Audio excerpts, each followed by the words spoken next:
Fala galera que nos acompanha ao vivo aqui no Instagram nesse sabadão, beleza? Acho que eu tô em cima do mais carona testando. Como é que vocês estão? Tranquilos? Sabadão, tem gente aí que tá na praia, tem gente aí que tá na farra, tem gente aí que tá indo dormir agora e nós estamos o quê? Nós estamos firmes e fortes no trabalho aqui nos estúdios JUS 21 em Recife. Nesse sabadão tô eu aqui e meu patrão Beto Alves, estamos gravando aula para vocês aí. Estou gravando a última aula do módulo de crimes em espécie, que é disponibilizado para o pessoal das pós-graduações de Penal e Segurança Pública do JUS 21 e também para o pessoal do projeto Delta, que vai ser delegado de Polícia Civil aqui, Polícia Federal. E estou fazendo nesse momento, deixa eu chegar para perto que eu não consigo ler não. Estou fazendo aqui mais um Estúdio Aberto JUS 21. O que é o Estúdio Aberto JUS 21? Só para quem não acha estranho, esse verdão aqui no fundo aqui, sabe? Não é porque a gente gosta da cor não, é porque na tela aparece diferente. Na tela, Beto bota o que quiser. Se Beto quiser aqui, ele me bota dando aula no meio do mangue aqui, no meio do mato. O bicho só precisa desse fundo verde. Chama croma, né, Beto? É o famoso croma, por isso que é verde. Então eu estou gravando aula aqui do módulo da pós-graduação de crimes em espécie. Eu estou falando de crimes de particulares contra a administração. E resolvi nesse sábado, para ter a companhia de vocês, fazer mais um estúdio aberto. Para quem não sabe o que é o estúdio aberto, eu transmito aqui a gravação de um bloco da aula. É como se vocês estivessem aqui dentro do estúdio comigo acompanhando. Então, se você tirou a manhã de sábado para estudar, se você quer informação relevante, se você quer se aprofundar, seja muito bem-vindo. Eu estou falando sobre os principais crimes que os particulares, particular é o antônimo de funcionário público. Para o direito penal, todos aqueles que não são funcionários públicos são tidos como particulares.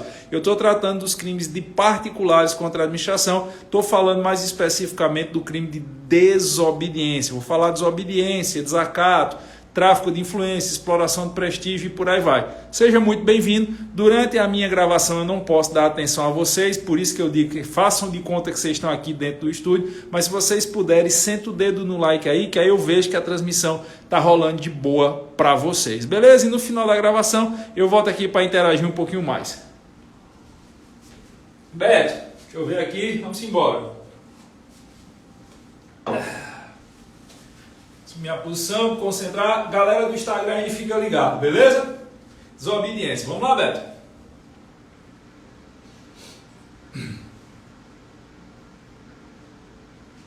Simbora, crianças! Então agora que vocês clicaram na segunda parte da aula de hoje, vamos dar aqui os dois exemplos que eu falei sobre o delito de desobediência. Mas eu insisto em repetir. A lógica da desobediência e da resistência é a mesma. O que muda é o modus operandi, a forma de agir. Na desobediência, você também terá um indivíduo se opondo a uma ordem legal. Essa legalidade deve ser aferida do mesmo jeito da resistência. É uma legalidade material e formal. Ainda que a ordem possa ser considerada como socialmente injusta, socialmente descabida, aquele que não cumpre, aquele que não acata ordem legal emanada de funcionário público vai incorrer no crime de desobediência. A diferença para a resistência é qual? Que na resistência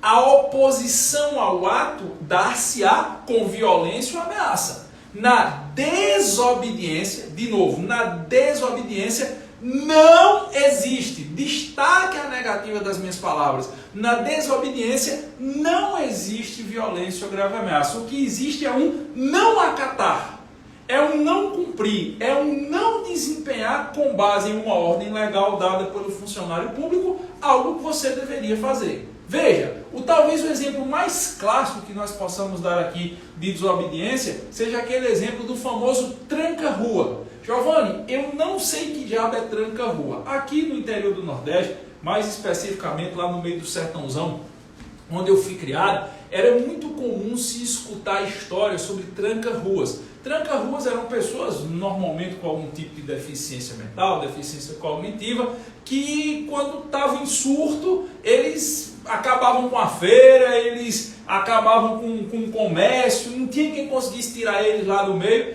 E assim, eu escutei muitas histórias sobre tranca-ruas, mas particularmente eu conheci uma pessoa que se enquadra nesse conceito social, se assim nós podemos dizer. E essa pessoa eu tive a oportunidade de conhecer na cidade de Salgueiro, aqui no interior do estado de Pernambuco. Eu sou do Crato, vivi entre Crato e Serra Talhada, e hoje, para você ir do Crato, minha cidade natal, até Serra Talhada, você não precisa mais passar por Salgueiro. Chega em Jati, entra, já sai em São José do Belmonte e depois São José do Belmonte e Serra Talhada. Mas antigamente tinha um trecho de estrada entre Jati e São José do Belmonte, que era um trecho de estrada carroçal.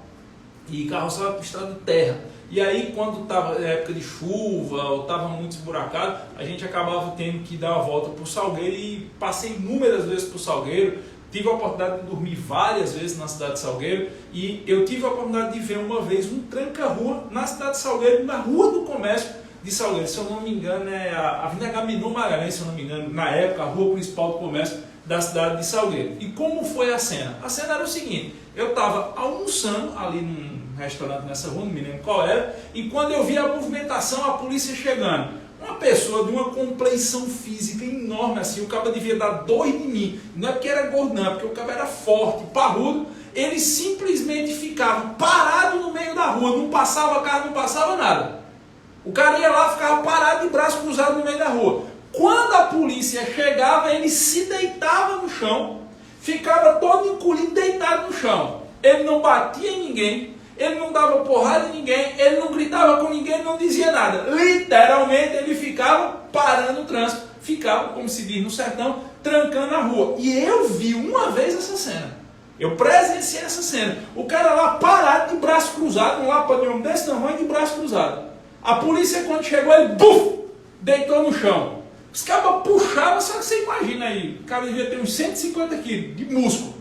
Deitado no chão lá, a polícia puxava, ele não chutava os policiais, ele não batia, ele não fazia nada, ele ficava lá todo encolhido, e a polícia podia chegar, podia fazer a força que fosse lá, e ele não saía, os caras sai. Nesse dia foram 6 policiais para levantar esse homem. 6 homens para levantar outro, imagina a força que ele estava fazendo. É óbvio que, muito provavelmente, ele deveria ter não sei a história do cara, só vi a cena, mas muito provavelmente ele deveria ter algum distúrbio mental, alguma coisa. Mas eu não vou adentrar uma eventual discussão de culpabilidade, que não é o nosso objetivo. Nós estamos analisando tipificação em sentido estrito. Estritamente falando, o delito dele seria de desobediência. Ele recebeu ordem de saída, é uma ordem legal, formal e materialmente emanada de funcionário público que tinha atribuição para dá-la, e ele não acatou a ordem. Crime de desobediência. Eu sei que vocês vão perguntar, e se os policiais ao chegarem tivessem começado a bater nos policiais para não ser retirado dali? Deixava de ser desobediência e regredia ao artigo anterior que nós analisamos. Passava a ser tipificado como resistência nos termos do 329. Outro exemplo clássico é do indivíduo que, para não ser capturado, se agarra a uma placa estatigráfica. Eu me lembro, inclusive, que isso uma vez caiu numa prova de concurso público para a polícia, eu não vou relembrar agora qual foi o concurso. Mas a questão falava que o indivíduo recebia uma voz de saída de um determinado local e, para não sair, ele se abraçou, ele se agarrou a uma placa estatigráfica, placa de trânsito.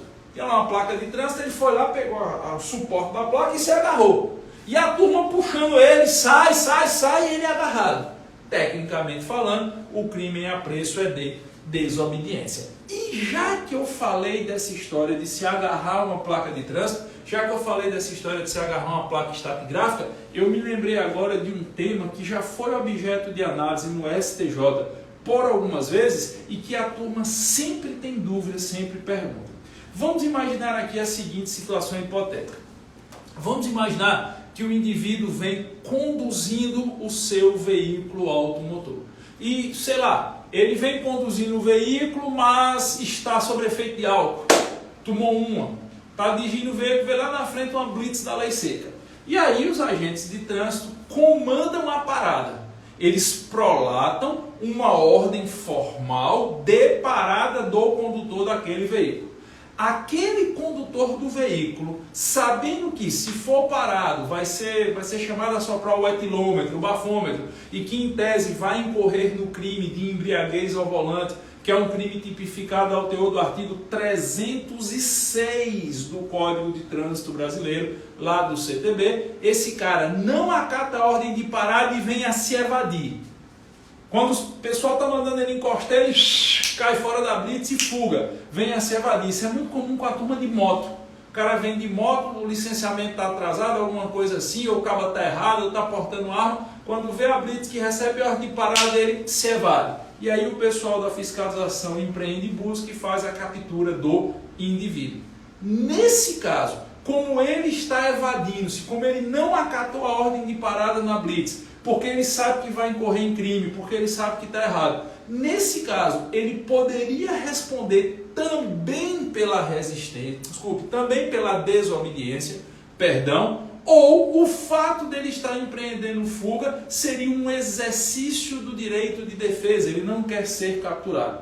E aí, como é que fica essa situação? Bom, o STJ já apreciou esse fato algumas vezes. E o STJ tem firme entendimento que o direito de defesa ou o direito de autopreservação do indivíduo não abrange uma eventual desnaturação, viram a negativa das minhas palavras? Não abrange uma eventual desnaturação da desobediência nesse caso. Ele responderia sim pelo crime de desobediência. Se porventura ele recebeu o comando de parada na blitz e não parou porque está embriagado, e veio a fugar, veio a evadir-se, foi perseguido e capturado, a tipificação correta seria de desobediência em concurso com o crime de embriaguez ao volante.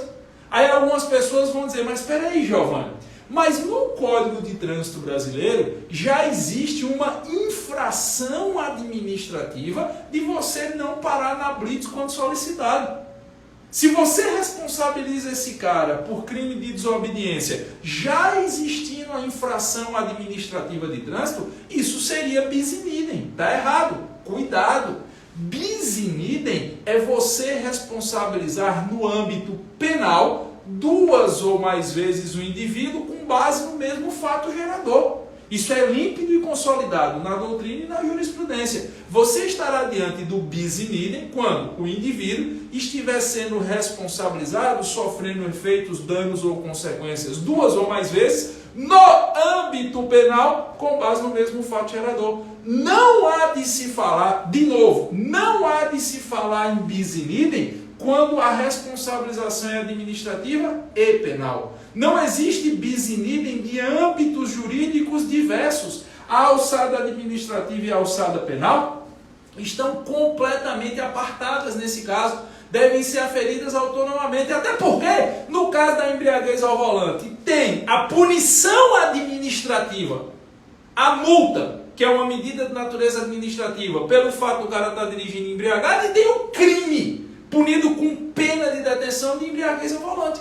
E não tem bis in idem. Então, mesmo que muitos advoguem essa tese, mesmo que muitos levantem essa tese que o indivíduo não parar na blitz de trânsito porque não quer ser abordado, porque está errado, porque está com o documento vencido e evadisse, muitos dizem, não pode ser considerado como crime de resistência porque já tem a infração administrativa no CTB. Se você botar a infração administrativa e o crime de resistência, isso seria bis in idem que não pode. Essa tese, com todo respeito, não é acolhida pela nossa jurisprudência. A jurisprudência vai em sentido contrário, e a jurisprudência remansosa, repetida no STJ, ela vai em sentido contrário. As alçadas administrativas e penais devem ser observadas, não só nesse caso, mas como em todos eles, de forma autônoma. A punição administrativa é extrapenal.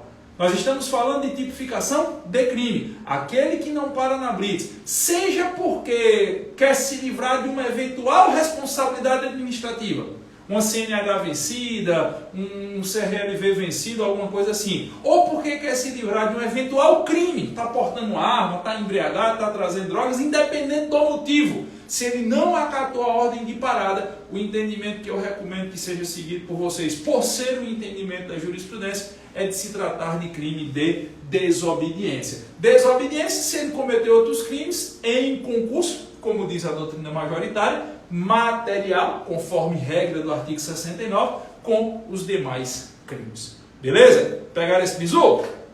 O próximo delito é o crime de desacato. Nós já falamos muito sobre desacato lá quando estávamos tratando de crimes contra a honra de funcionários públicos. Quando eu expliquei para vocês o que era um crime contra a honra de funcionário público, eu deixei bem claro isso, olha, cuidado para não confundir com desacato. E aí nós analisamos o que é o delito de desacato. Então eu não vou me repetir aqui, mas apenas para não passar batido, mesmo já tendo falado do tema, eu gostaria de rememorar com vocês alguns detalhes importantes acerca do desacato. Para mantermos aqui sempre o padrão, observemos logo a letra da lei. Desacato, artigo 331 do Código Penal Brasileiro. Desacatar funcionário público no exercício da função ou em razão dela. Pena de detenção de 6 meses a 2 anos ou multa. Primeira coisa que eu queria relembrar com vocês. Lembra aquela história que ainda tem gente que diz que desacato não é mais crime? Lembra aquela história que tem gente que diz, olha, desacato deixou de ser crime. A jurisprudência no Brasil acha que considerar desacato como crime é absurdo porque é uma ofensa à Convenção Interamericana de Direitos Humanos. Desacato não é crime no Brasil porque isso ofende o Pacto de San José da Costa Rica. Já falei isso lá nos crimes contra a honra, mas faço questão de repetir. Isso é superado, isso é ultrapassado. Efetivamente, por um breve intervalo de tempo, e breve aqui não é força de retórica não, foram pouco mais de 3 meses. Por um breve intervalo de tempo, a nossa jurisprudência entendeu que desacato não seria crime no Brasil, mas essa jurisprudência foi revogada. Tanto o STJ quanto o STF reconhecem a existência do crime de desacato. Então, se você ainda está com aquela ideia, embora eu acho que a essa altura do nosso módulo, essa ideia já está completamente superada na sua cabeça. Mas só por desencargo de consciência, se ainda existe alguém aí que sabe Deus porque ainda está achando, não, mas desacato não deixou de ser crime, esqueça. Isso não procede. Desacato é crime, é válido, é aplicável e é reconhecido tanto pelo STJ quanto pelo STF. Em manifestações posteriores, o STF entendeu que a existência, a tipificação e o reconhecimento do crime de desacato não ofende, de novo, não ofende ao Pacto de San José da Costa Rica, não ofende a Convenção Interamericana de Direitos Humanos e nenhuma outra convenção internacional. Lembrando de um outro detalhe, lembra que existia aquela ideia que a imunidade dos advogados no exercício do seu labor, no exercício do seu trabalho, também abrangeria a figura do desacato? Pois é, isso não vale mais. Já comentamos também, tá? O advogado ele não goza de imunidade no exercício do seu labor em razão do desacato. Lembrando que dizer que não goza de imunidade é diferente de dizer que pode ser preso. O advogado no exercício da sua atividade profissional, ele só pode ser capturado e submetido a qualquer procedimento em crimes inafiançáveis. Agora, eu estou falando de imunidade penal.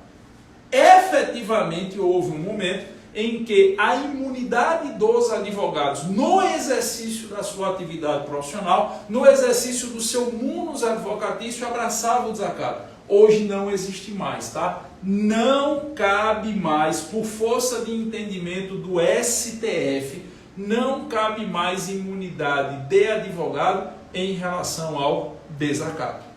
Outra coisa que eu faço questão de relembrar com vocês. Quem comete crime de desacato, ele quer atingir a função pública, a atividade funcional personificada naquele agente. Eu recordo que lá quando estávamos tratando da diferença de injúria e desacato, injúria contra o funcionário público e desacato, eu citei aqui o mestre Eli Lopes Meireles, que não é penalista, é autor de direito administrativo, e que eu faço questão de repetir a citação do Meireles. O professor Hélio Lopes Meirelles, ele costumava dizer o seguinte, que o Estado, o ente administrativo, é um ser abstrato, é um ser teórico, é um ser incorpóreo. Você não toca o Estado. Doravante, todas as vezes que eu usar a palavra Estado, eu estou me referindo a um ente administrativo. Você não toca o Estado, você não toca o ente administrativo. Esse ente administrativo é um ser abstrato e incorpóreo. Só que o Estado, ele se personifica aos olhos e à presença do cidadão comum através dos seus agentes públicos e políticos, fazendo uma adaptação do que o mestre Hélio Lopes Meirelles nos ensina para o direito penal, já que, como discutido em aulas anteriores, no direito penal nós não usamos a expressão agentes, mas sim a expressão funcionários públicos. No direito penal, entende-se que o Estado, esse ser abstrato, incorpóreo, teórico, ele se personifica perante os administrados através dos seus funcionários públicos. E é exatamente com base nisso que vale relembrar o que nós já batemos aqui várias vezes. Quem pratica crime de desacato não deseja vilipendiar ou ofender o indivíduo, a pessoa natural. Quem pratica crime de desacato quer ofender ao ente administrativo que naquele contexto está personificado naquele funcionário público. Lembre-se do bizu que nós falamos aqui. No desacato, a bronca do ofensor é com o Estado. Só que como ele não consegue ofender o Estado, que é um ser abstrato, ele ofende a pessoa, no caso, o funcionário público, que naquele momento, que naquele contexto está personificando o Estado, que naquele contexto está personificando o ente administrativo. Beleza? É importante também destacar isso. É importante vocês lembrarem disso, que nós já conversamos aqui em aulas anteriores. Feita essa breve rememorização acerca do crime de desacato, podemos dar mais um passo e agora falarmos um pouco sobre o delito de tráfico de influências. Até porque, pode puxar para cá, Beto, por favor, uma das pegadinhas mais clássicas é as pessoas confundirem tráfico de influências com outro delito, que é o delito de exploração de prestígio. Eu já vi muita gente dizer, poxa, eu não sei quando é tráfico de influência, eu não sei quando é exploração de prestígio. Calma, calma, calma. Não criemos pânico, parafraseando o grande Chapolin Colorado. Vamos primeiro entender o que é tráfico de influências, observando, como sempre, a letra da lei. Artigo 332 do Código Penal Brasileiro. Tráfico de influências. Olha os verbos. Veja os verbos nucleares. O artigo 332 já me apresenta um crime de ação múltipla ou um crime de conteúdo variado. Tanto faz se chamar crime de ação múltipla, crime de conteúdo variado. Por quê? Porque eu tenho diversos verbos nucleares do tipo diferente, cuja prática de apenas um desses verbos já é suficiente para o reconhecimento da conduta delituosa. Então, observemos.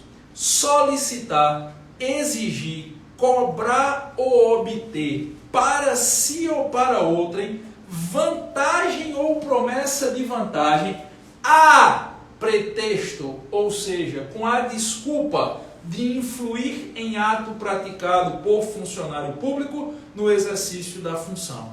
Pena de reclusão de 2 a 5 anos e multa. O parágrafo único diz que a pena é aumentada da metade se o agente alega ou insinua que a vantagem é também destinada ao funcionário público.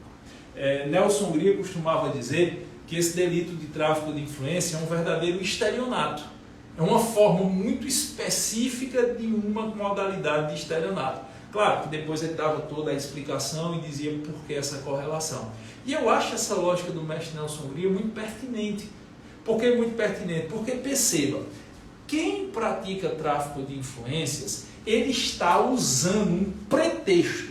O que é um pretexto? É uma desculpa, é uma falácia, é uma conversa para boi dormir. O cara está usando um pretexto de poder influenciar em um ato praticado por funcionário público. No tráfico de influência, o que o indivíduo faz é solicitar, exigir, cobrar ou obter para si ou para outro algum tipo de vantagem com a desculpa que vai conseguir influenciar no ato de um funcionário público? Giovanni, eu não captei. Eu vou dar um exemplo e, como sempre, do exemplo eu volto à análise do tipo penal. Vamos imaginar aqui a seguinte situação hipotética. Vamos imaginar que Beto esteja com um problema sério na prefeitura porque ele não está conseguindo regularizar uma documentação da casa dele. Beto comprou a casa e está precisando fazer uma regularização na documentação e está tendo dificuldade, vai na prefeitura, pede documento de volta e não sei o quê. De repente, alguém chega para Beto e diz assim, Beto, vem cá. Tu tá com bronca aí na tua casa, não tá? Beto diz, tô com uma broncazinha aqui. Beto, é o seguinte, se tu me der R$1.000, eu vou falar com um cara que é chefe do departamento que cuida disso. Ele é bem dizer meu irmão, a gente foi criado bem dizer junto. Se você me der R$1.000, eu vou falar com ele e ele vai dar esse desenrolo para você. Topa? Pronto. A pessoa que faz isso, o indivíduo que pratica essa conduta, incorre no crime de tráfico de influências. Ele está solicitando uma vantagem indevida para ele, a pretexto, com a desculpa de influir no ato praticado por funcionário público. Giovanni, mas se ele for amigo do cara, se ele efetivamente tiver condição de falar com o cara, ainda assim é o crime, ainda assim o crime está manifesto. Quando se diz a pretexto, é com a desculpa, com a motivação, com a falácia, com a ideia de que se você me der o que eu estou lhe pedindo, o que eu estou lhe exigindo, o que eu quero obter, eu vou falar com um funcionário público, eu vou influenciar o ato de um funcionário público para resolver sua bronca. E olha a sutileza do negócio, já fazendo a correlação com nossas aulas anteriores.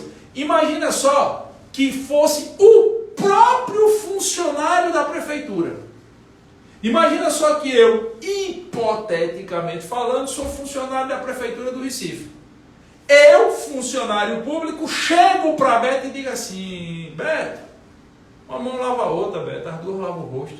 Deixa aí R$1.000 para mim aí que eu dou um jeito de desenrolar essa sua questão. Eu, funcionário público, estou solicitando vantagem devida. Qual é o meu crime? Corrupção passiva. Artigo 317 do Código Penal, estudamos na aula passada, estudamos na aula anterior. O que eu estou tratando aqui já não é mais da conduta do funcionário público. O que eu estou tratando aqui é da conduta de um outrem, de um particular que chega e diz, se tu me der R$1.000, eu vou conversar com um grande amigo meu da prefeitura para resolver sua bronca.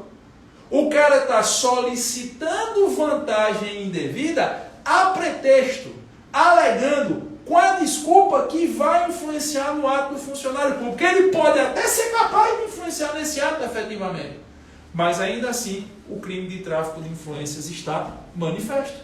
E se você perceber, o verbo solicitar e o verbo exigir estão lado a lado. Porque pode ser que o particular não esteja apenas solicitando, pode ser que o particular esteja exigindo, constrangendo, pressionando, agindo com imperatividade categórica. Vamos imaginar outra hipótese. Suponha que eu chego para Beto e diga assim, Beto, vem cá, eu estou ligado que tu está precisando de um documento na prefeitura, né? Bicho, eu vou te dar logo a real. O cara que emite o documento é bem dizer meu irmão. A gente é nascido e criado junto. Ele só vai lhe dar o documento se tu me der dinheiro, bicho. Ou tu bota R$1.000 na minha mão, ou esquece, tu nunca mais vai ver esse documento na tua vida. Ele está exigindo vantagem com a desculpa, a pretexto de influir em ato praticado por funcionário público. Nesse caso, ele incorreu no tráfico de influência. E podia ser pior. Eu podia chegar e podia dizer assim, Beto, vem cá, vou abrir o jogo com você, Beto. Esse documento que você quer está lá na prefeitura e só sai se tu botar dinheiro na minha mão. Porque é um pedaço para mim, um pedaço para o cara que emite o documento. Então, ou tu bota o dinheiro na minha mão, ou não sai. O cara está exigindo uma vantagem para ele, a pretexto de influir em ato de funcionário público, que ainda está alegando que a vantagem também vai para o funcionário público. Nesse caso, meu patrão, a pena é aumentada de metade. Nesse caso, eu estou diante de um tráfico de influência agravado. Eu terei um aumento de 50% na pena, que já é relativamente considerável, de 2 a 5 anos. Eu, Giovanni, já fui vítima. Na verdade, a vítima é o Estado aqui no final. Mas eu já fui um terceiro prejudicado do crime de tráfico de influência. Não vou citar aqui a repartição, não vou citar o contexto, não vou citar nada, mas um determinado despachante chegou para mim certa feita e falou algo da seguinte natureza. Eu estava precisando levantar um documento e esse documento estava demorando muito para sair. Eu já tinha satisfeito uma série de exigências prévias e o danado documento não saía. E eu estava percebendo que o documento não estava saindo realmente por desídia, porque tinha que diligenciar lá, tinha que ficar em cima. E aí um despachante, tinha falado com um despachante, e o despachante chegou para mim e disse, cara, eu vou jogar real para você. Eu digo, o que é que vai jogar real? Esse bicho é o seguinte, desenrola aí X reais para mim, que eu vou falar com um grande amigo meu que está lá dentro e ele vai lhe dar esse documento. O cara me pediu um dinheiro a pretexto de influir em ato praticado por um funcionário de uma repartição pública. Ele acabou de incorrer naquele momento em tráfico de influências. Giovanni, mas você deu, eu não preciso. O tráfico de influências aqui, nessas duas primeiras modalidades, na verdade nessas três primeiras modalidades, solicitar, exigir ou cobrar é crime formal. Na modalidade obter, por óbvio, é crime material quando ao momento consumativo. Mas ao solicitar, ao exigir ou a cobrar vantagem a pretexto de influenciar em ato de funcionário público, o crime de tráfico de influências já se consumou. Aí você diz, Giovanni, mas espera aí. Eu estou lendo aqui a letra da lei, vou até apagar para arriscar de novo. Danada da borracha. Olha eu agora. Pronto. Eu estou lendo aqui a letra da lei, eu já li várias vezes tráfico de influência. O problema é que quando eu vou ler exploração de prestígio, para mim é igual. Se você reparar, até a pena de tráfico de influência e de exploração de prestígio é muito parecida. O parágrafo único de tráfico de influência e exploração de prestígio é idêntico. Aqui é uma redundância, o legislador botou 2 artigos com a mesma tipificação. Nananina, não. Observe a letra da lei que você vai ver uma diferença. Vamos analisar aqui o artigo 357, vamos analisar a exploração de prestígio, que todo mundo diz que é igual a tráfico de influência, mas não é. Olha o que diz a letra da lei. Solicitar ou receber dinheiro ou qualquer outra utilidade a pretexto de influir em juiz, jurado, órgão do Ministério Público, funcionário de justiça, perito, tradutor, intérprete ou testemunha. Pena de reclusão de 1 a 5 anos e multa. Parágrafo único. As penas aumentam-se de 1/3 se o agente alega ou insinua que o dinheiro ou utilidade também se destina a qualquer das pessoas referidas neste artigo. Qual é a primeira diferença que você vai enxergar de cara entre tráfico de influência e exploração de prestígio? É muito simples. O tráfico de influências presume que você tenha uma alegação de influenciar genericamente em relação a funcionário público. O tráfico de influência do artigo 332, e é por isso que eu botei um artigo lá ao lado do outro, o tráfico de influência não especifica qual seria o funcionário público influenciado. De novo, o artigo, eu estou falando da definição normativa do crime. O artigo 332, ao tipificar o tráfico de influência, ele não especifica qual o funcionário público que seria influenciado. Já o 357, já o crime de exploração de prestígio especifica. No crime de exploração de prestígio, o pretexto é de influenciar ato de juiz, jurado, órgão do Ministério Público, funcionário de justiça, perito, tradutor, intérprete ou testemunha. Um juiz é um funcionário público? É. Um jurado? Funcionário público por equiparação. Um órgão do MP? Funcionário público. Funcionário da justiça? Perito. Todos esses são funcionários públicos, ou próprios ou equiparados. Mas veja que aqui no tráfico de influências está especificado. Quem pratica tráfico de influências está usando o pretexto de influir especificamente no ato praticado por algum destes funcionários públicos. Já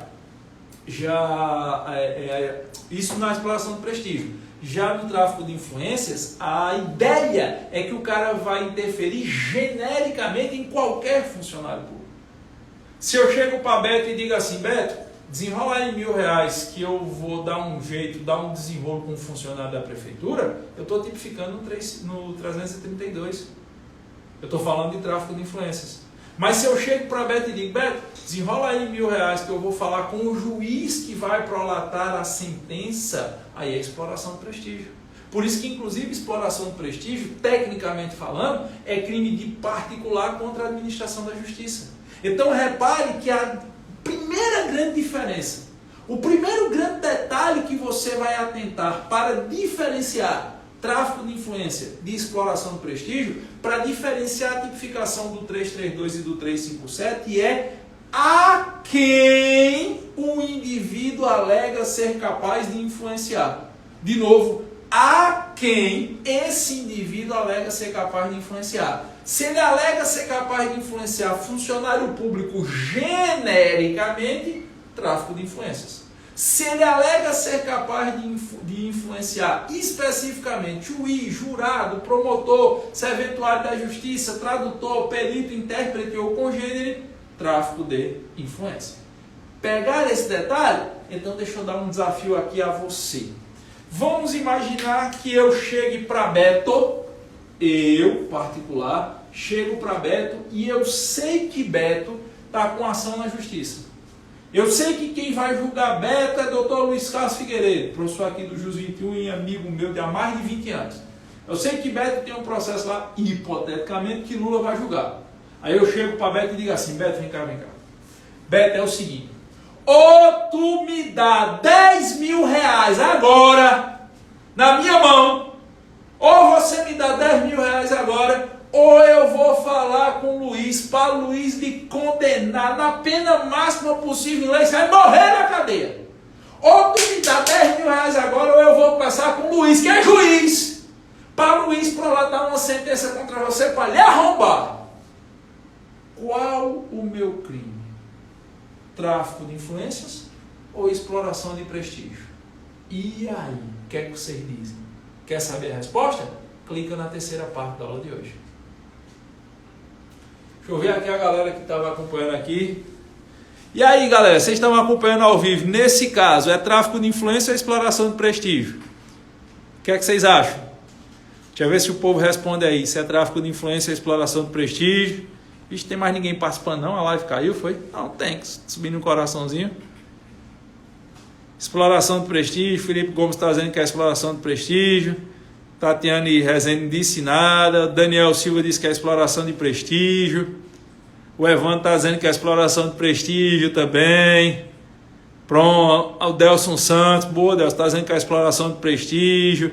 A Gracinha está dizendo que chegou agora e não sabe responder. A Francisca está dizendo que é exploração de prestígio. O Léo Oliveira. O Emanuel Barbosa. Emanuela Abrantes. Pois é. Todo mundo que disse que era exploração de prestígio errou. Hoje, professor, errou não. Errou. É tráfico de influência. Você acabou de explicar, Giovanni. Não. É tráfico de influência, não é exploração de prestígio, não. Se você respondeu que era exploração de prestígio, você acabou de cair na maior pegadinha de prova de polícia sobre o tema da história. Aí o cara, peraí, professor, eu estou dizendo que é exploração de prestígio, o senhor está dizendo que está errado. Está errado. Não é, confia em mim, ainda tem um povo dizendo que é exploração de prestígio. Confia em mim, eu não estou dizendo que está errado. Aí o cara disse, como é que pode estar errado? Eu acabei de entender o que o senhor falou. Eu vou fazer o seguinte, eu vou transmitir o próximo bloco, a gravação do próximo bloco, especialmente para vocês, depois eu apago. Eu não vou deixar salvo no feed não, tá bom? Quem quiser saber por que é que não é exploração de prestígio, assista agora aqui a gravação do próximo bloco, beleza? Vamos embora.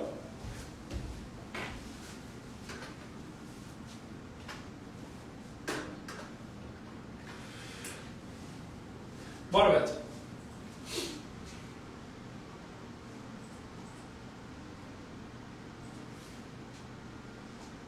Pronto, macho velho. Se a bronca era clicar na terceira parte da aula de hoje, eu cliquei, mas eu já sei a resposta. Faça só de novo aí a pergunta. Só mais uma vez, mas eu já sei a resposta. Vou fazer. Eu, particular, sei que Beto tem uma ação que está para ser sentenciada com meu amigo Luiz Carlos. Aí eu chego para Beto e digo assim, Beto, se tu não me der agora 10 mil reais, eu quero dinheiro agora, você vai me dar, desgraça. Se não me der 10 mil reais, eu vou falar com o juiz, que é bem dizer meu irmão, e ele vai lhe dar uma sentença lascando. Nesse caso, eu respondo por tráfico de influência ou exploração de prestígio. Aí você, exploração de prestígio, não tenho nem dúvida. Isso é exploração de prestígio. Você está dizendo que vai influenciar em decisão de juiz. É 357 na cabeça, professor. Nananina, não. É não. Nesse exemplo que eu dei, a correta tipificação é de tráfico de influência. Oxe, Giovanni, então eu entendi errado. Não. Você não percebeu uma sutileza. E onde é que está a sutileza? Nos verbos nucleares do tipo.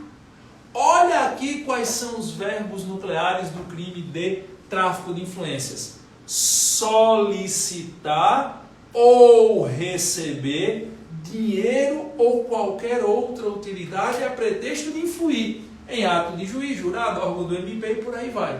Lembra que quando nós tratamos nas aulas passadas do delito de concussão e do delito de corrupção passiva, eu expliquei o significado das expressões exigir, solicitar e receber? Eu disse que exigir tinha imperatividade categórica.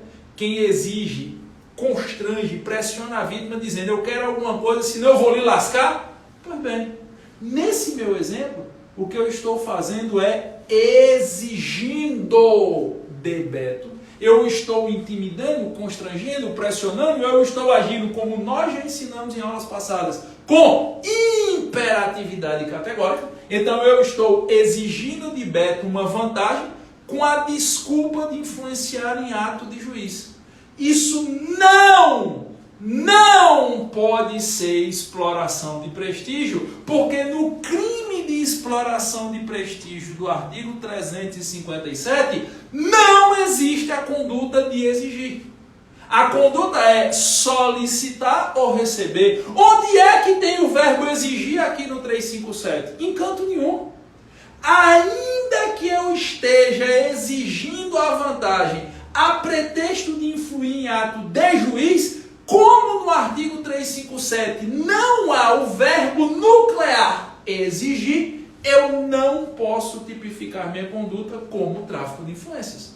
Se eu não posso tipificar minha conduta como tráfico de influências, residualmente a conduta vai... Desculpe, se eu não posso tipificar minha conduta como exploração de prestígio, agora ficou certo? Se eu não posso tipificar minha conduta como exploração de prestígio, residualmente a conduta vai ser tipificada como tráfico de influências. A tipificação de tráfico de influências é genérica. A tipificação de exploração de prestígio é específica. Não basta, de novo, não basta para ser exploração de prestígio que o indivíduo esteja agindo a pretexto de influir em ato de juiz, MP, jurado e por aí vai. É preciso que ele assim o esteja fazendo mediante solicitação ou recebimento de dinheiro ou qualquer outra utilidade, qualquer outra vantagem. Agora, se mesmo a pretexto de influir em ato de juiz, ele está exigindo dinheiro, como não tem no artigo 357 o verbo exigir, a única possibilidade de tipificação que eu tenho é no 332. É no tráfico de influências. Por quê? Porque no 332 eu tenho solicitar, exigir, cobrar ou obter vantagem ou promessa de vantagem a pretexto de influir em ato de funcionário público. Se ligaram? Essa talvez seja uma das maiores sutilezas dessa parte do Código Penal. E sutileza essa que, infelizmente, acaba confundindo muita gente. Eu já vi muita gente dizendo, olha, se o cara diz que vai influir em ato de juiz, é exploração de prestígio. Está errado. Se o cara diz que vai influir em ato de juiz porque solicitou ou recebeu algum tipo de vantagem, ok. Mas se ele diz que vai influenciar em ato de juiz porque exigiu vantagem, já não pode ser exploração de prestígio. tem que ser tráfico de influências. E talvez, sabe o que é que você que está em casa uma hora dessa esteja pensando? Talvez você esteja assim dizendo, Giovanni, eu tenho duas dúvidas. A minha primeira dúvida é porque Beto não soltou o cronômetro. E a minha segunda dúvida é o seguinte, gostou dessa, Beto? E a minha segunda dúvida é o seguinte, se o cara estiver dizendo que vai influenciar em ato de juiz, promotor, jurado, só por pala. Aí o cara só pelo quê, Giovanni? Por pala, nessa aqui, Beto. Só por pala. Eu não sei o que é pala, papulagem.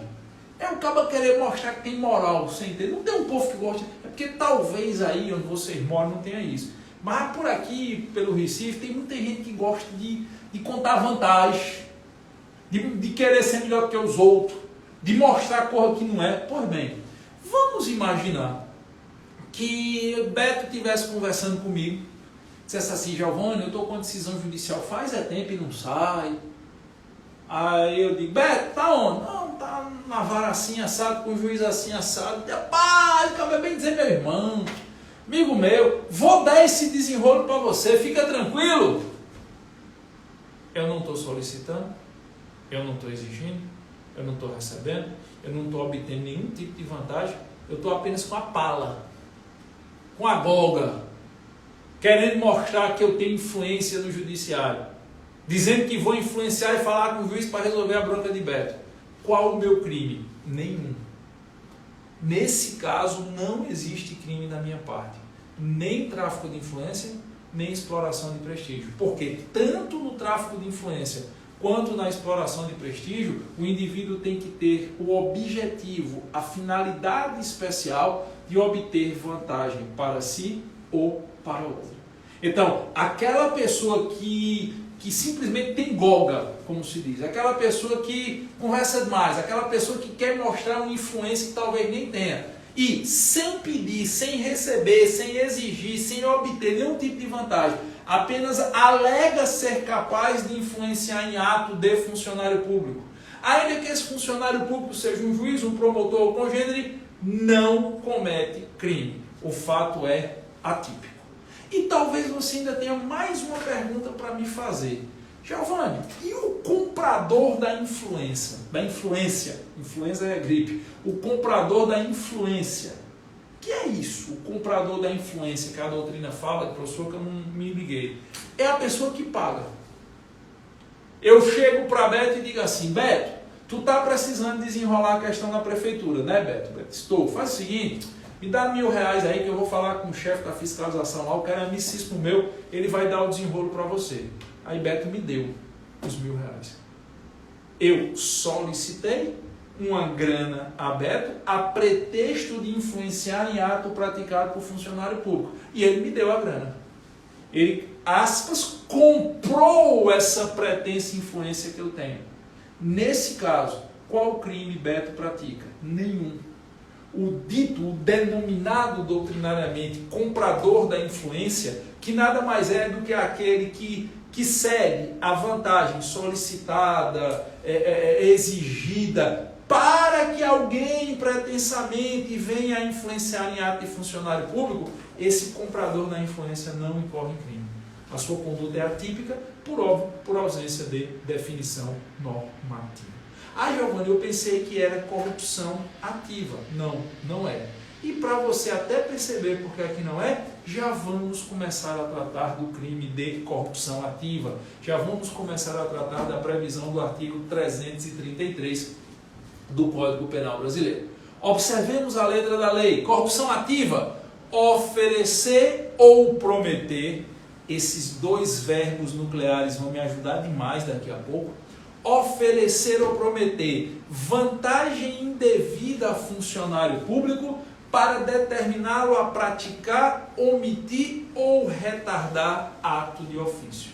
Pena de reclusão de 2 a 12 anos e multa. Parágrafo único. A pena é aumentada de 1/3 se, em razão da vantagem ou promessa, o funcionário retarda ou omite ato de ofício, ou o pratica infringindo dever funcional. Primeiro, destaque, grife, fure o dedo e pingue sangue do lado aí desses dois verbos nucleares. oferecer ou prometer vantagem devida a funcionário. Vamos aqui retroceder um pouco à aula anterior e vamos lembrar aqui do crime de corrupção passiva. Eu sei que eu estou falando de corrupção ativa, mas vamos relembrar do crime de corrupção passiva. Lá do 317 do Código Penal, que é o crime praticado pelo funcionário público que solicitar ou receber, direto ou indiretamente, para si ou para outra, ainda que fora das funções ou antes de assumi-la, mas em razão desta, vantagem devida ou aceitar a promessa de tal vantagem. Vamos imaginar então o caso de um funcionário público que me solicitou vantagem devida. Ele cometeu corrupção passiva. Ele está me pedindo, ele, funcionário público, está me solicitando vantagem devida. O funcionário público que solicita vantagem devida incorre no crime de corrupção passiva. Isso já ficou bem claro na aula anterior. Eu sou o particular. A vantagem indevida caracterizadora da corrupção passiva foi a mim solicitada. Eu cedi a solicitação. Eu entreguei, eu particular, entreguei a vantagem solicitada pelo funcionário público. Qual crime eu pratico? Nenhum. Giovanni, é corrupção ativa da sua parte. Não, não é. Por quê? Olha os verbos nucleares do tipo oferecer ou prometer. Não existe o verbo ceder. Não existe o verbo entregar a pedido. O crime de corrupção ativa presume que o particular ofereça ou prometa a funcionário público uma vantagem indevida. E mais, presume ainda finalidade especial de agir. O particular só, frise bem que eu estou sendo taxativo, o particular só vai incorrer em corrupção ativa se ele oferecer ou prometer vantagem indevida ao funcionário público para que o funcionário público retarde, deixe de praticar, age em desacordo ou infração do seu dever de ofício. O funcionário público pede a vantagem, o funcionário público responde por corrupção passiva. O particular cede aquilo que o funcionário público pediu, a conduta do particular é atípica. Não, Giovanni, se tem corrupção passiva, tem corrupção ativa. Não, não tem. O delito de corrupção ativa é autônomo em relação ao delito de corrupção passiva. Se o que o particular está fazendo é cedendo a solicitação, ele não comete crime, por ausência de tipificação. É por isso que o comprador da influência, no tráfico de influência, não comete crime. Ele está cedendo a uma solicitação de terceiros. Rapaz, a ficha não caiu não. Eu não entendi. Tem como apertar a tecla SAP e traduzir isso através de exemplo? Só se for agora. Vamos voltar àquele exemplo que eu usei na aula anterior da fiscalização de trânsito. Tá? Vamos imaginar que eu estou guiando meu veículo e tal, e aí eu estou com a minha carteira de habilitação vencida há mais de 30 dias, deveria ter renovado aquela história toda. Estou guiando meu carro, sou parado na fiscalização de trânsito. Estou errado. O funcionário público ele tem um dever de ofício a cumprir, ele tem que pedir notificação administrativa, qualquer coisa desse tipo. Aí o agente de trânsito se aproxima de mim e diz: doutor, o senhor está errado aí, mas uma mão lava a outra, as duas lavam o rosto, deixa qualquer coisa aí para mim, deixa aí R$50 e está resolvido. Ele, funcionário público, incorre no crime de corrupção passiva. Eu tiro o dinheiro do bolso, dou os R$50 a ele, ele bota no bolso e me libera. A corrupção ativa, a corrupção passiva dele é agravada. Por que a corrupção passiva é agravada? Pelo parágrafo 1º do artigo 317. É corrupção passiva porque o funcionário público solicitou vantagem devida. E é agravada, como manda o parágrafo 1º do 317, agravada com 1/3 a mais na pena, porque em razão da vantagem solicitada, ele deixou de praticar o seu dever de ofício. Agora, e nesse exemplo? Qual é a minha bronca que tirei os R$50 do bolso e dei a ele? Nenhuma. Eu não cometi crime. Cometeu, Giovanni, você deu o dinheiro que ele pediu. Não, não cometi. É corrupção ativa? Não, não é. E eu estou frisando bem isso porque tem gente que bate o pé dizendo que é sem ser. Não é corrupção ativa porque eu não me enquadro nos verbos nucleares do aproximação. Não existe crime porque deveria ser. Não há crime sem lei anterior que o define. A regra elementar do artigo 5º da CF de 88. O que é que eu fiz? Eu cedi. Eu entreguei. Eu cedi a pedido ou influência do funcionário público. Ele me pediu uma vantagem devida e eu entreguei a vantagem solicitada. Não tem crime. Eu nem ofereci, nem prometi vantagem devida ao funcionário público. Quer ver como seria crime da minha parte? Vamos variar um trisquinho, um exemplo. Eu venho ganhando meu veículo, estou com a habilitação vencida, o agente de trânsito pede para eu encostar. Eu encosto. Aí o agente de trânsito se aproxima, tá? Quando ele se aproxima, eu digo, ó, joga logo aberto com você aí. Estou com um documento aqui vencido, mas me ajude, eu moro bem aqui, você me conhece. Bota aí R$100 no bolso aí, eu particular, dentro do carro, dizendo para o agente de trânsito. Bota aí R$100 no bolso e dá meu desenrolo, por favor. O agente de trânsito não diz nada, pega o dinheiro, bota no bolso e me libera. Qual o crime do agente de trânsito? Corrupção passiva. Corrupção passiva agravada. Ele recebeu vantagem devida, por isso que é corrupção passiva. Ao receber a vantagem devida, ele retardou, deixou de praticar, agiu em desacordo ou infração do seu dever de ofício. Por isso que a corrupção passiva é agravada. Do funcionário público, a bronca é de corrupção passiva. E a minha? Aí, nesse caso, nesse segundo exemplo, nessa segunda hipótese, a minha bronca é de corrupção ativa. Por que é que eu vou responder por corrupção ativa? Eu vou responder por corrupção ativa porque eu estou oferecendo vantagem indevida para o funcionário público não praticar, omitir ato de ofício. Aí sim, eu ofereci ou prometi com a finalidade especial de agir prevista em lei. Eu ofereci ou prometi para que o funcionário público não fizesse o que devia. Por isso que a corrupção ativa da minha parte. E como no meu exemplo, efetivamente o funcionário público não fez o que deveria, a minha pena é aumentada de 1/3. Por causa da vantagem por mim oferecida, o funcionário público deixou de praticar o ato de ofício. Nessa hipótese, o funcionário público responde por corrupção passiva agravada e eu, particular, respondo por corrupção ativa agravada. Mas veja que as situações são estanques entre si. Giovanni, varia o exemplo mais uma vez. Vamos lá, vamos variar o exemplo. Imaginemos aqui mais uma situação hipotética. Imaginemos que eu venho guiando meu carro, continua errado, documentação errada, vencida, qualquer coisa dessa natureza aí, faltando, sou abordado na blitz de trânsito, e aí ao ser abordado o agente de trânsito se aproxima e pede meu documento. Eu viro para ele e digo, cara, eu estou sem esse documento está vencido, bicho, dê meu desenrolo, me ajude aí, não leva a mal não, eu estou vindo do trabalho, estou com a cabeça quente, problema demais, se eu arrumar mais esse problema para mim vai dificultar demais minha vida, não leva a mal não, me libere, só dessa vez me libere. Aí o agente de trânsito escuta a minha história e diz, não, tá bom, vá-se embora, vá-se embora, vá-se embora. Qual o crime do agente de trânsito? Qual o crime do funcionário público? Nesse caso, o funcionário público comete corrupção passiva privilegiada. Lembra que discutimos isso na aula anterior? Parágrafo 2º do 317. Por que corrupção passiva privilegiada? Porque ele retardou, deixou de praticar, agiu em desacordo ou infração do seu dever de ofício, cedendo, acatando pedido ou influência de outrem.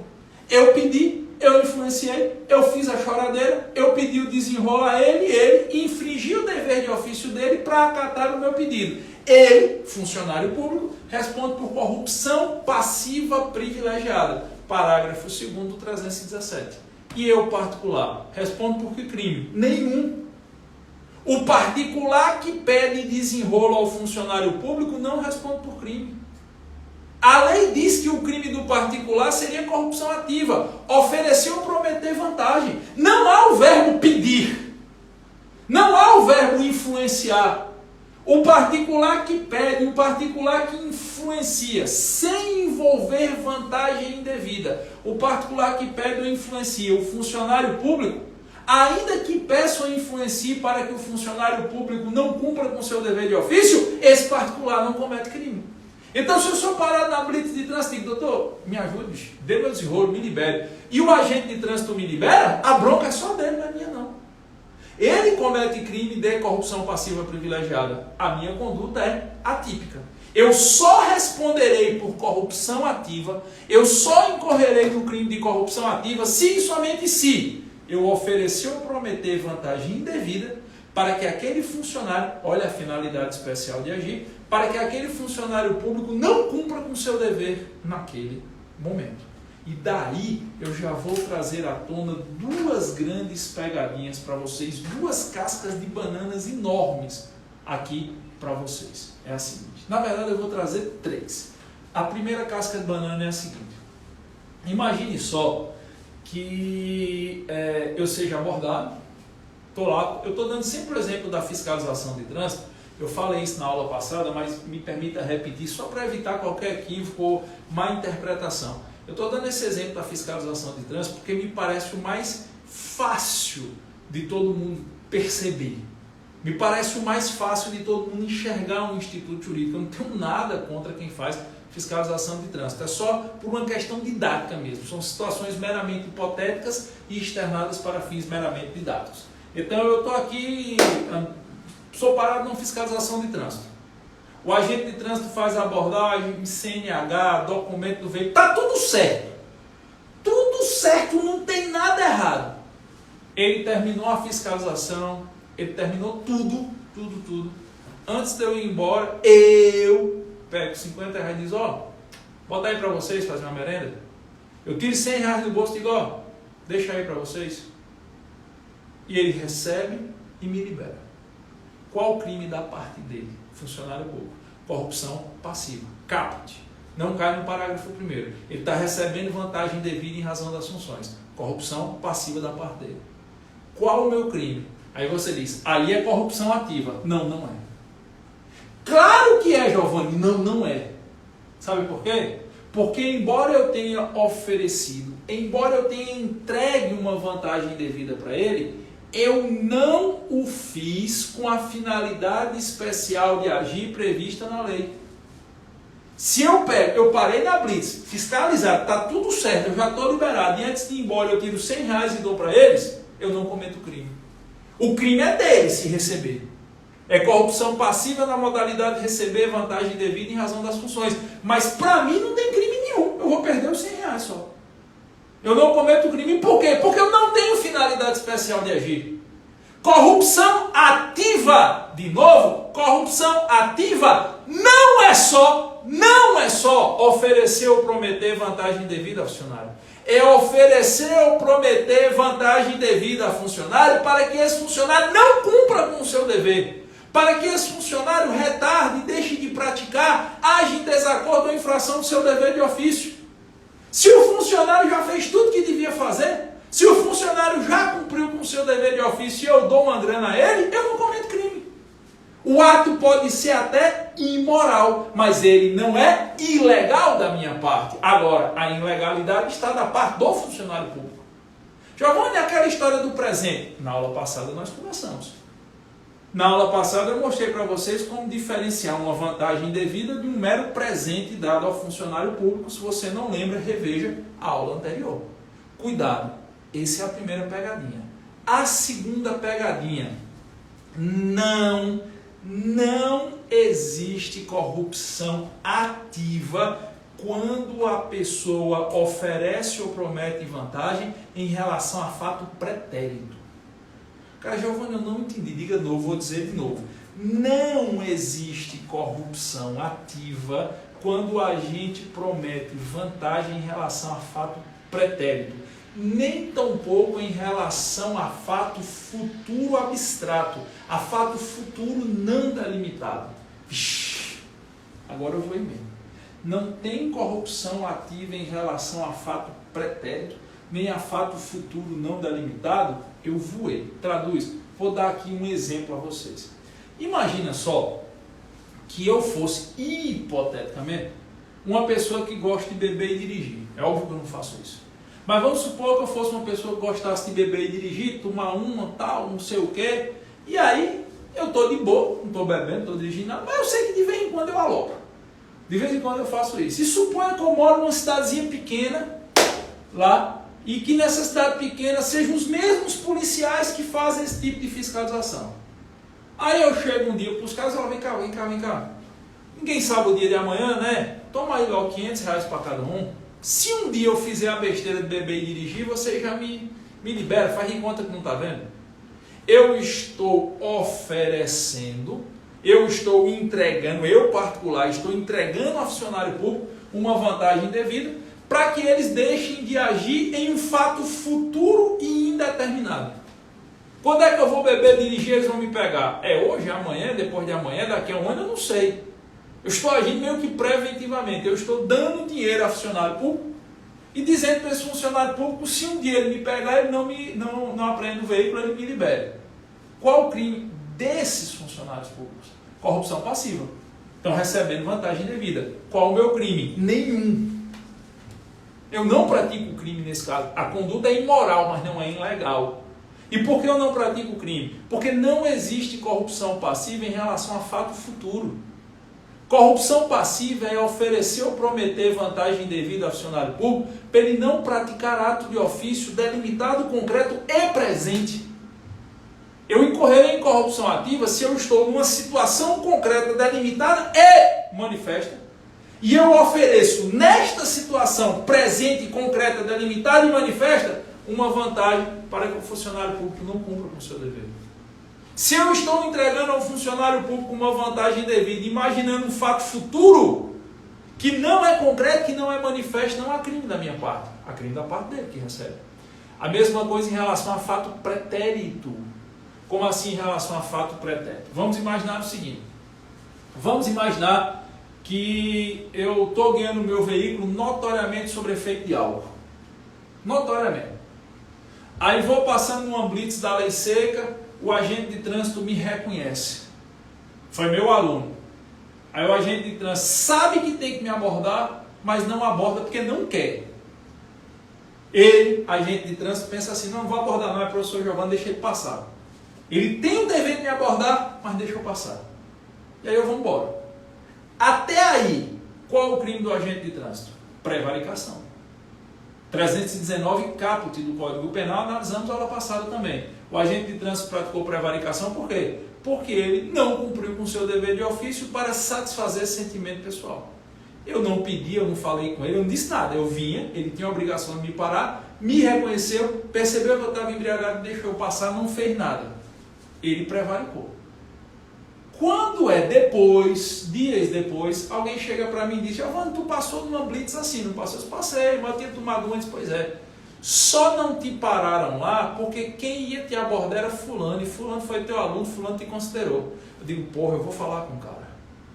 Aí eu vou atrás do fulano e digo, fulano, tu me viu numa blitz. Foi, professor, eu vi que o senhor tinha tomado uma, deixei o senhor passar. Porra, fulano, valeu demais, está aqui R$1.000 para você. E ele recebe.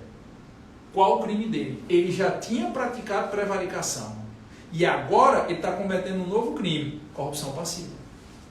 E qual é o meu? Nenhum. Giovanni, mas você está dando dinheiro ao funcionário público? Estou. Porque o funcionário público infringiu o dever de ofício. Olha o tempo verbal, infringiu, pretérito. Não há corrupção ativa em relação a fato pretérito e não há corrupção ativa em relação a fato futuro. Nesse último exemplo, eu não cometi crime, eu particular. O crime é dele, do funcionário público. Ele já tinha prevaricado e agora incorreu em corrupção passiva, em concurso material.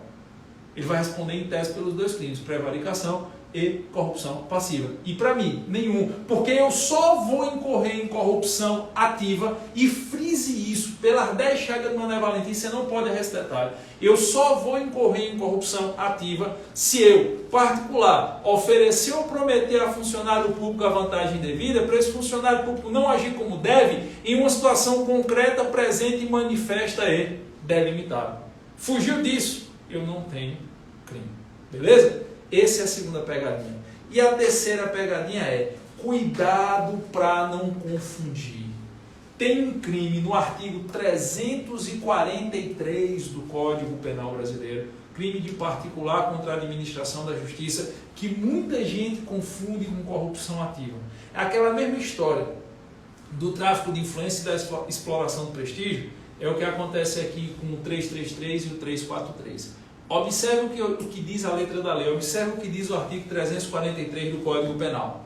Dar, oferecer ou prometer dinheiro ou qualquer outra vantagem a testemunha, perito, contador, tradutor, intérprete, para fazer afirmação falsa, negar ou calar a verdade em depoimento, perícia, cálculos, tradução ou interpretação, pena de reclusão de 3 a 4 anos e multa. Parágrafo único. As penas aumentam-se de 1/6 a 1/3 se o crime é cometido com o fim de obter prova destinada a produzir efeito em processo penal ou em processo civil em que for parte entidade da administração pública, direta ou indireta. Traduzindo. Um perito, ele é funcionário público? Um perito nomeado, um perito ad hoc? Sim, ele é funcionário público por equiparação. Parágrafo 1º do artigo 327 do Código Penal Brasileiro, já analisamos isso.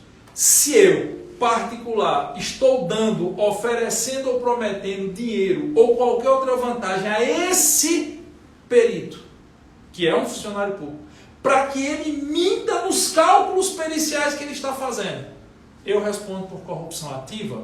Não. Por quê? Porque tem um tipo penal específico, que não tem nenhum nome. Não tem nenhum nome iuris previsto pelo legislador. Eu respondo por um tipo penal específico do artigo 343. Todas as vezes que o particular der, oferecer ou prometer dinheiro ou qualquer vantagem a quem é testemunha, perito, contador, tradutor, intérprete, para que essa pessoa minta, negue a verdade, altere fato que venha influenciar em processo, esse indivíduo cai no 343.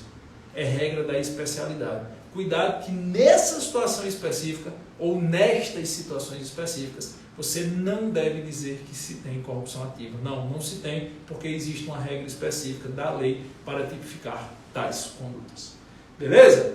Bom, agora nós temos que passar a observar os dois últimos crimes que nós vamos analisar aqui, que são os crimes de descaminho e contrabando. Mas antes disso, me ajude clicando, por favor, na quarta parte da aula de hoje.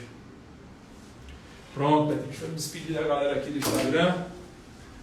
Cadê, galera? Valeu demais vocês que acompanharam aí. Não sei se quem estava antes desses últimos 30 minutos aí viu eu fazendo a pergunta. Eu perguntei por que não era, eu disse que não era exploração de prestígio, eu disse que era tráfico de influência. A galera ficou batendo o pé que era exploração de prestígio e tal. Espero que vocês tenham entendido aí, espero que vocês tenham se ligado na diferença de um para outro. Vou deixando vocês por aqui. Muito obrigado a todos que acompanharam mais esse estúdio aberto, o Jus 21 aí. Vou ficando por aqui porque eu tenho que voltar e continuar a gravação. Hoje eu só saio daqui quando terminar essa parte para os alunos das pós do Jus 21 do Projeto Delta. E esse estúdio aberto serve para que vocês conheçam um pouquinho das nossas aulas, para que vocês vejam um pouquinho como funcionam as nossas gravações, para que vocês conheçam um pouquinho a profundidade do que nós tratamos aqui com vocês, beleza? Um cheiro para quem for de cheiro, um abraço para quem for de abraço. Valeu!